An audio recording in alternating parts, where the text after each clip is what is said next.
Hi, my people. Welcome back to my channel. I'm just gonna, of course, light me some Palo Santo, clear the energy. Well, not clear it, just raise the frequency. Make sure I'm channeling my highest self. I don't know how high I can go today, y'all. This full moon, this super full moon energy is wild. I mean, it's not so intense,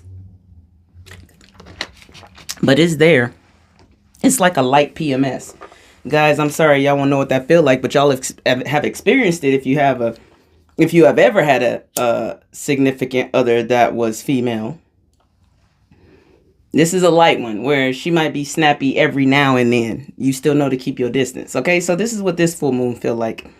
I believe it's called the Beaver full moon. I didn't really see exactly what it's supposed to bring. I'm not really deep into astrology, but I will be making, well, my moon water, half of it is sitting outside already. For y'all who don't know, if you make moon water, it has so many healing qualities. That is so not my lane. So not. So I'm not even gonna talk about it, okay? Because I should have looked it up and then talked about it with y'all. But I'm gonna look it up and then go set my intentions for my moon water. And what I do with it though, you bathe in it, you meditate in it, you just feel one with earth. I get some dandelions, throw that joint in there. Leaves. I'm connecting with nature spirits now, so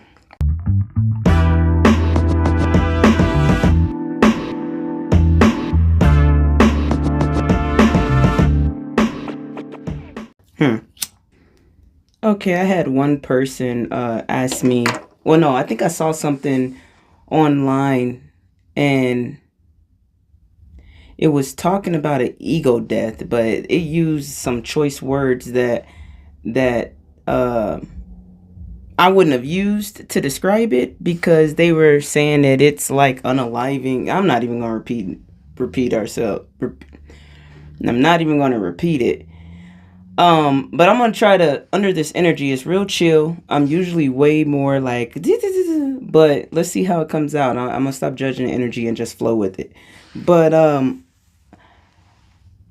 gonna describe ego death in two different ways now because I actually just heard somebody else describe it as a tower moment. And if you know tarot, roughly, and to the best of my knowledge, as far as tarot, a tarot moment is something unexpected, usually throws your life all the way off, very big. Usually, I would say lower vibrational energy attached to it, and you basically lose whoever you think you are in that time. Now, that for me is a very 3D understanding of it, and I would say that ranges from the 3D to the 5D.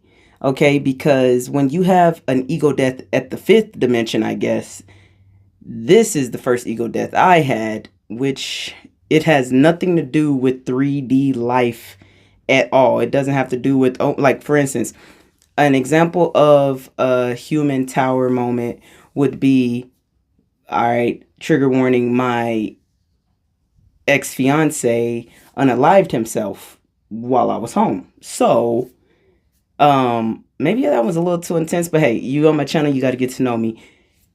Well, upon noticing that that in itself would be what someone I had seen would call an ego death. Your world is shattered, flipped upside down. Okay?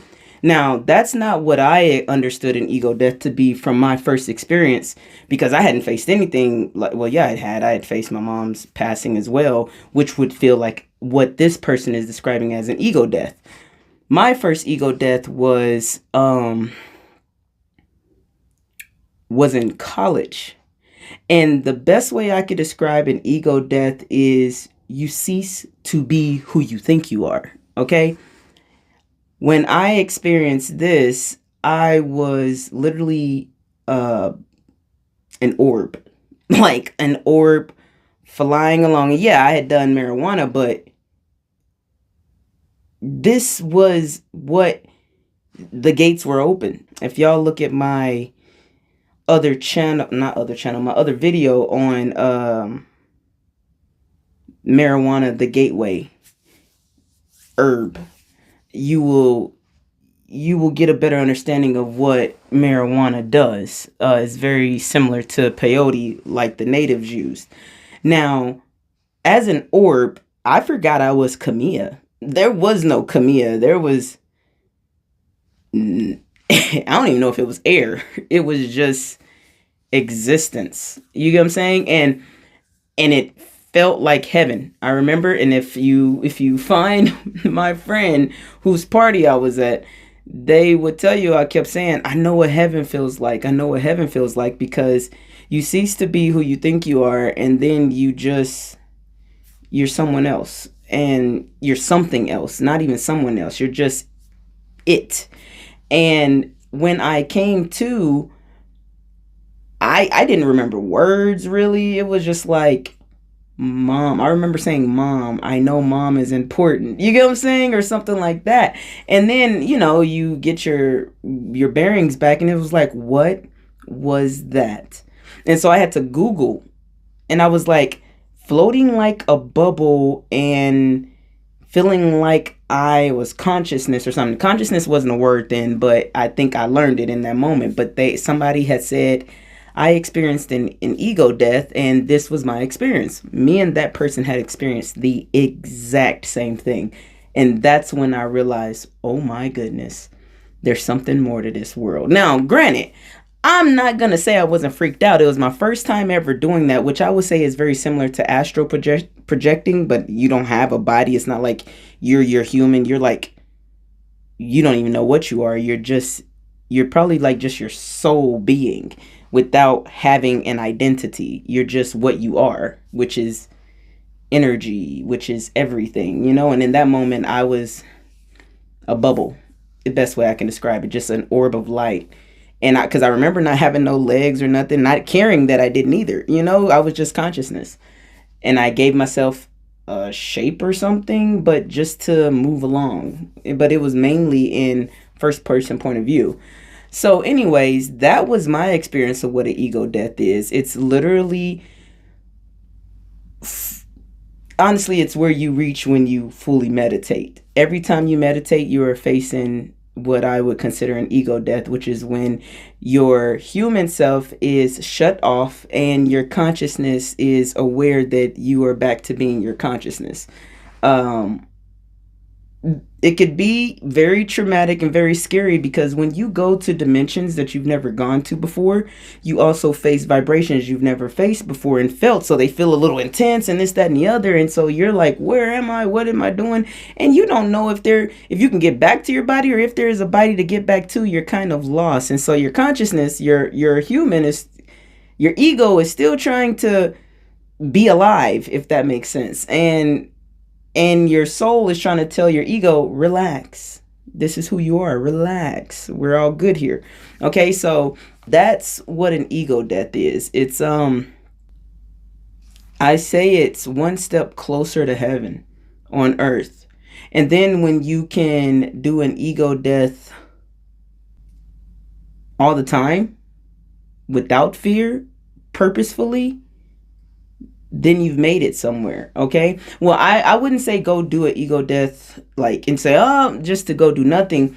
Meditation, when you're in that free space, you get so many answers. Things, when you meditate, you don't go into it thinking what you want to happen. You just go in there and see what happens. You know what I mean? You don't know what to expect. Don't expect anything. And that's how you can reach an ego death. The human one, I would just say, I mean, I guess on that dimension, that really is what would be an ego death, because your world is ceased to exist as it is now.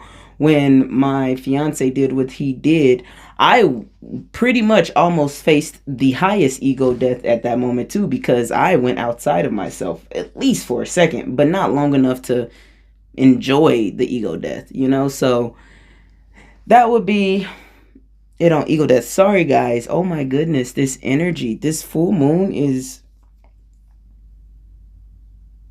nothing, like, I don't not like it. It's just sloth. It makes you have to work through sloth. I am feeling very woozy, not woozy, lackadaisical, And I don't know, is it interrupting my channel?